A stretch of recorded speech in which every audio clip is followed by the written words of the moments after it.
All right. Cameras on. We're rolling. We're rocking and rolling. What is going on? It's your boy, Preston, Phat SamuraiGuy, hanging out with Lady Fat Blood. I'm trying not to get too animated and shake the car because the camera's going to fall. But we just got out from the theater of seeing Furiosa. Mad Max 2. Well, actually, I was about to say something. I won't say it. A Mad Max Saga. I was going to say something else. I was going to spoil something. But I won't do that. Stay tuned for this spoiler review that will come later to the channel. But yeah, we just got out of the theater seeing Furiosa. Really quick, no spoilers, nothing like that. We're not even going to go deep into the plot or anything like that. But when this project was announced way back, we're big, huge fans of Fury Road, by the way. And I love all the Mad Max movies. But as much as we loved Fury Road, when this project was announced way back, we both looked at each other like, huh? Like, why? What? Why? Like, what is the point? We'd rather have another Mad Max movie, right? Why? But we didn't hate on it so much because we actually really enjoyed the Furiosa character played by Charlize Theron, who was great in that movie.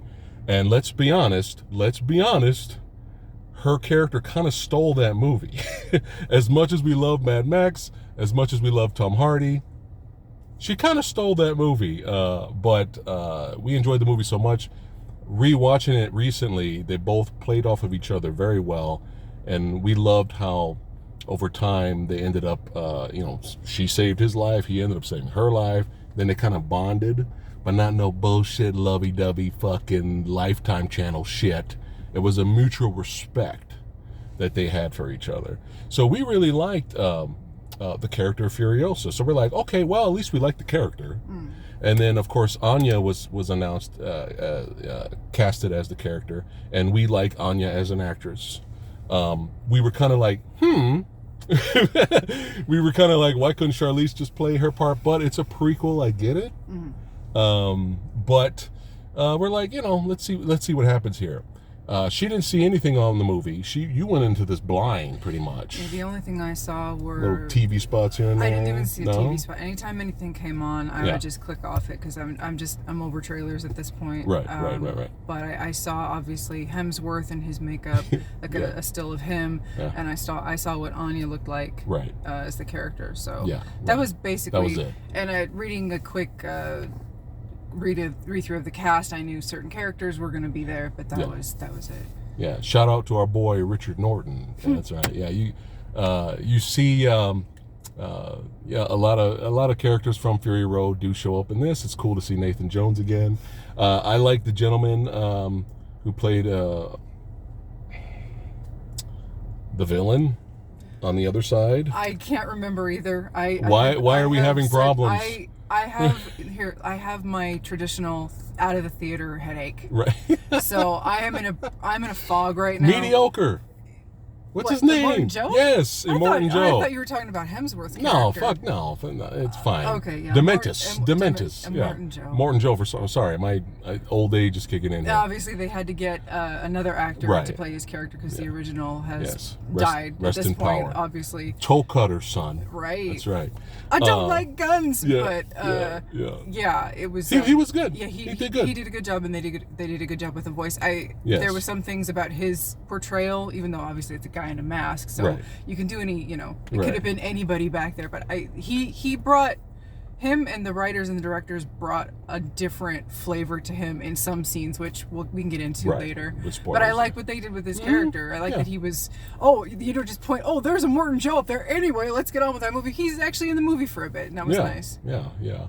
And another thing is, this is not really a spoiler, but I did enjoy the beef between him and Hemsworth. I did enjoy that. That was getting me a little excited. I was like, oh shit, it's about to go down here.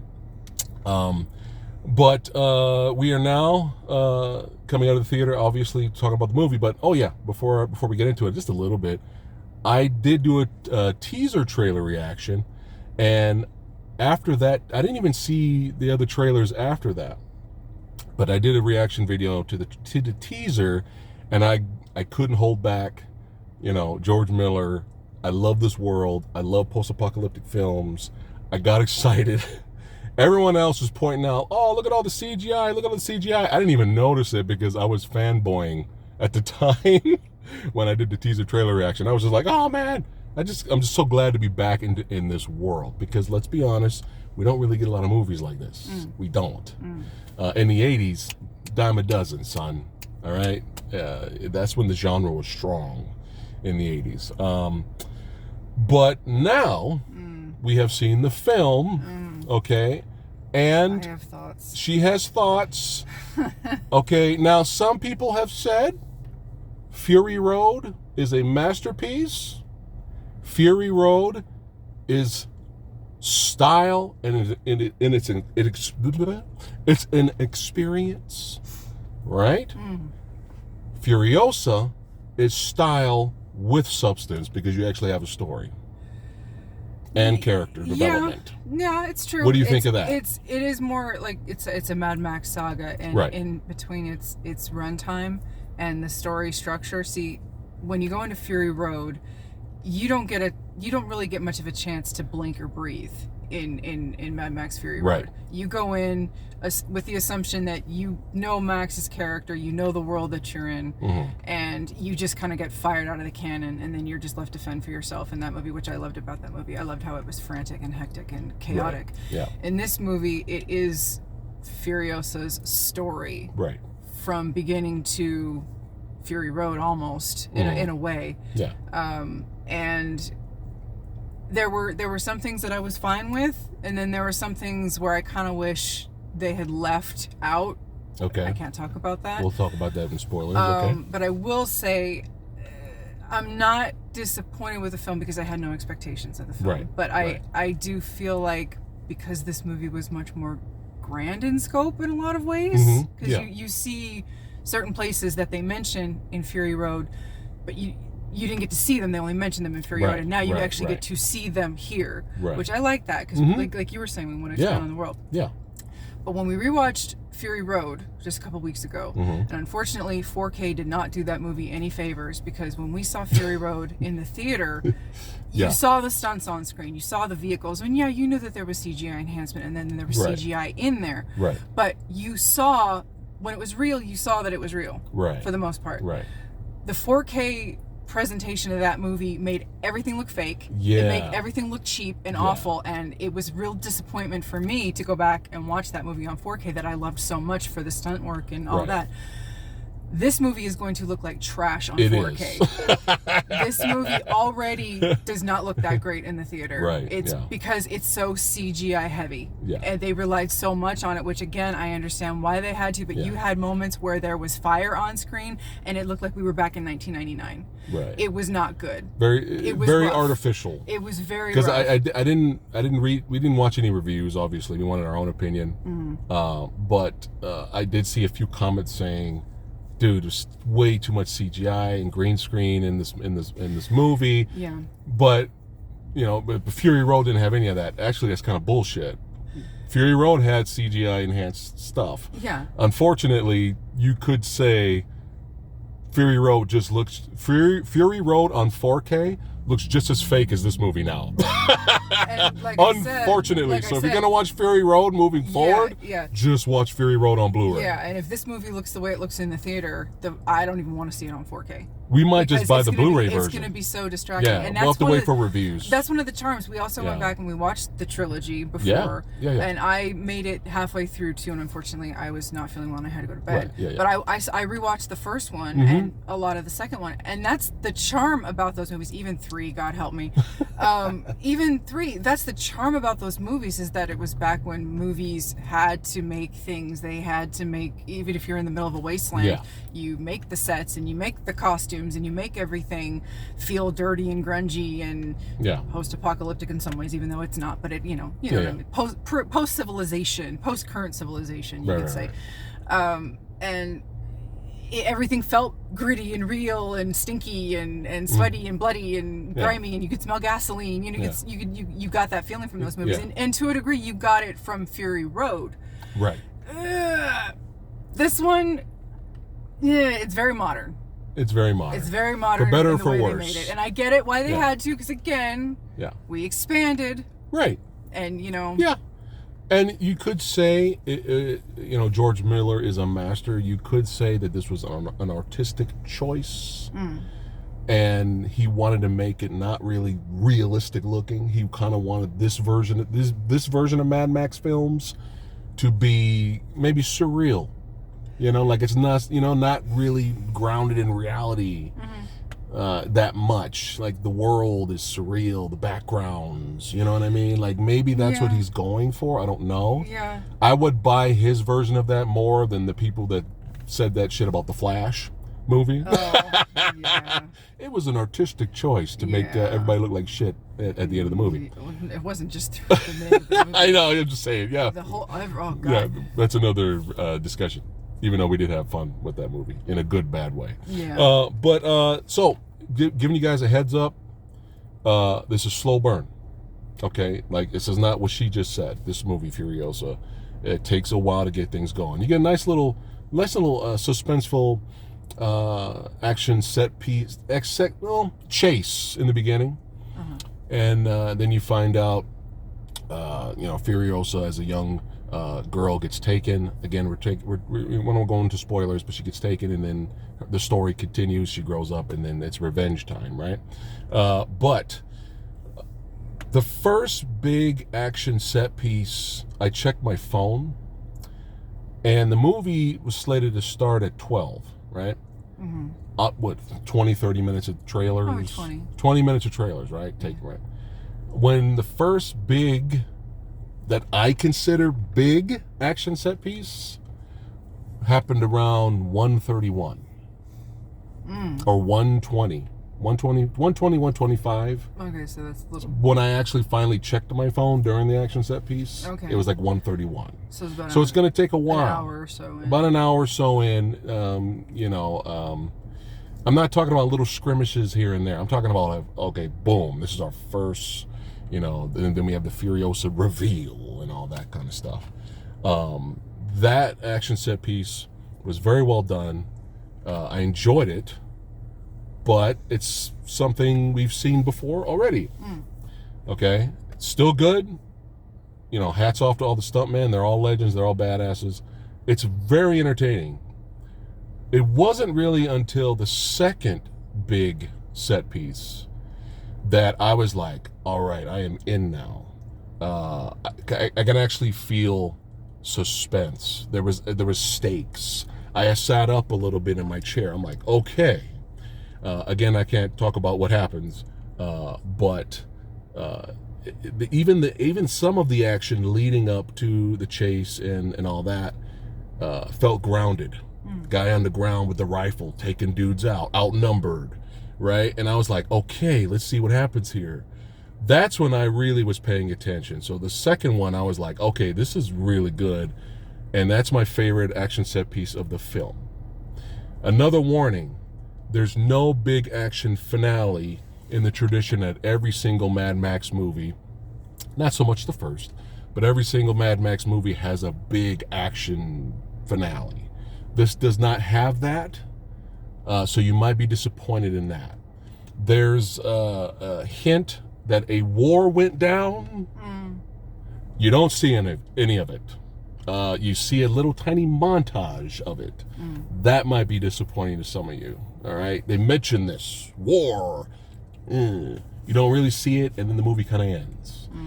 So I'm disappointed that there wasn't really a big action finale set piece that completely kicks Fury Road's ass. I was hoping something in here would elevate it above Fury Road, in my opinion. But it again, I was disappointed in that aspect. But then I remembered, well, this is Furiosa's story. It's not about what I want. It's about it's her journey. It's her story. Let's see what she's doing. So if you accept that, let's follow her character arc from beginning to end. If you accept that, you go with that, you will enjoy the film. But if you're expecting something to top the end finale action set piece of Fury Road, you might be disappointed in that aspect. But what did I say before we went to see the film? I said to her, I was like, you know what? I'm excited to see this. All I care about is it entertaining? That's all I want.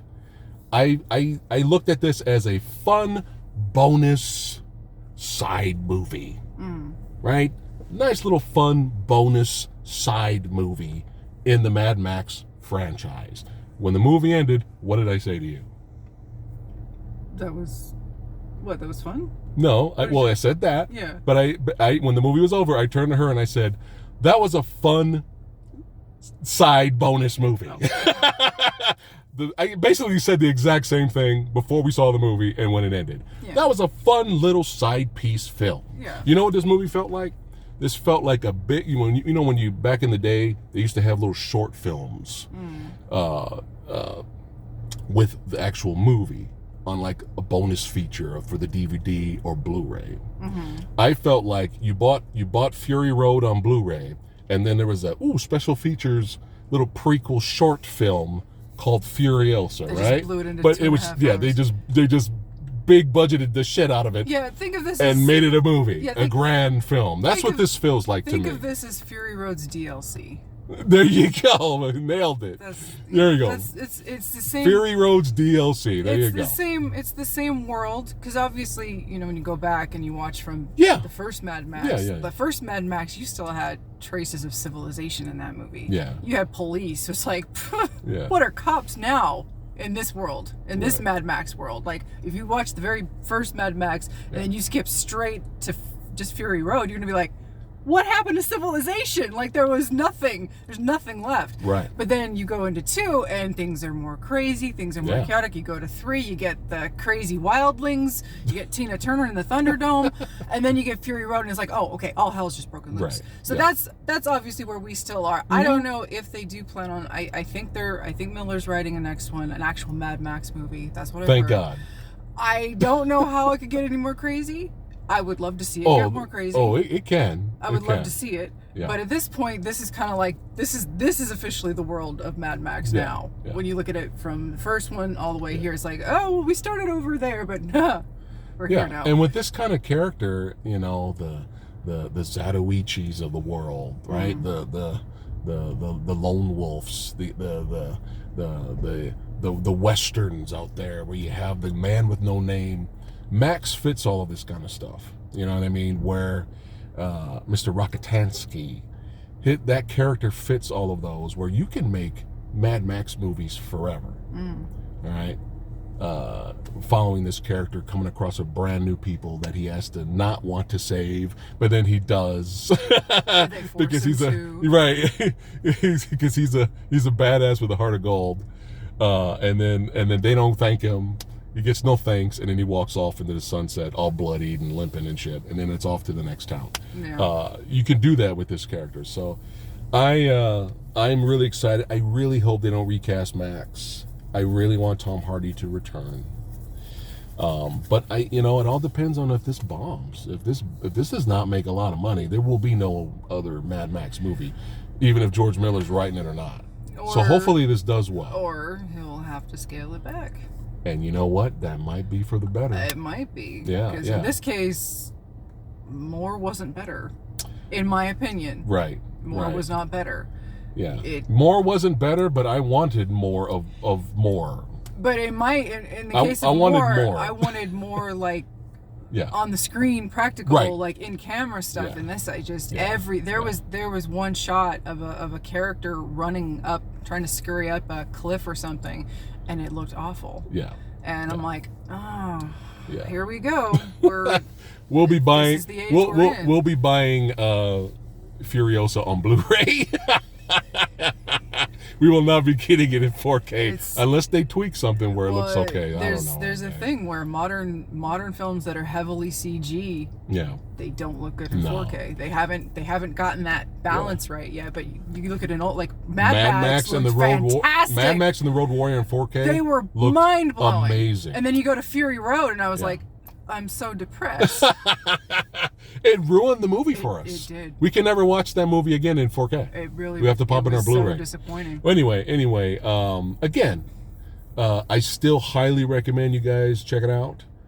Sorry we're not completely jizzing over it like everyone else is right now. A visual masterpiece to jizz to. What are these people doing in the jizz, theater? the key word of the day. I don't want to clean up after them. Jesus. Jesus. Speaking of hilariosity. Oh, God. Galaxy Theater, what the fuck, man? Oh, my God. Galaxy Theater, and they're farting chairs. Here's the thing, it wasn't they're just... farting chairs. It wasn't just me. It was like a slightly quieter part of the film, and I decided I wanted to put my legs up. And I'm like, oh, sweet Jesus Christ. And I tried to very surreptitiously put the seat back down. I'm like, okay, I'm just gonna wait for an action sequence, and then I'll put my chair back down. And towards the end of the film, the person in front of us decides they want to recline their chair, and it goes, and it kept going. I'm like, oh, thank God! Now they know it wasn't me farting like a fucking what the fuck, Galaxy? Like a gassy cow. Like I was so relieved that it was their chair too, because I'm sure they thought that I was just breaking it in the back. Our movie going adventures that we have all the time. But no, real talk. If you're a fan of the Mad Max movies, please go see this. If you're a fan of post-apocalyptic movies, please go see this. I still highly recommend watching it, because still, despite its artificial look, it still takes a lot of hard work to put a movie like this together, and the stuntmen, they still bust their ass. So, shout out to them. So, and the action designers and all, like everyone, shout out to them.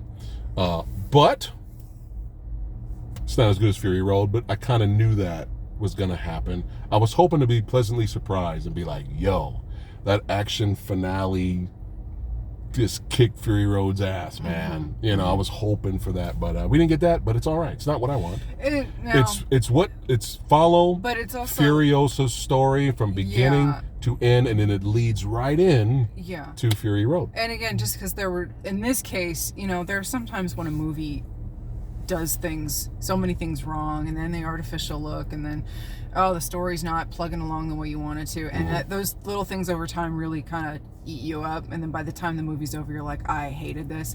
It's not like that with this movie. I enjoy the world enough. No, go see it. Yeah, I enjoyed the world enough, and I was entertained enough that it's like, it's not Fury Road, but I couldn't expect Fury Road again.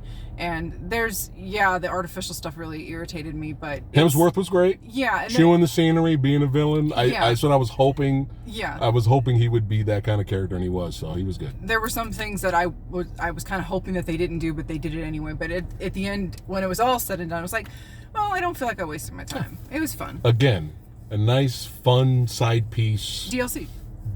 Fury Road DLC bonus movie. So definitely go see it. Go see it. Go see it. Go see it. But yeah, definitely check it out. And let us know if you guys have seen it already. Let us know in the comments below. Thumbs up, 2 thumbs, you loved it. You thumbs down, you fucking hated it.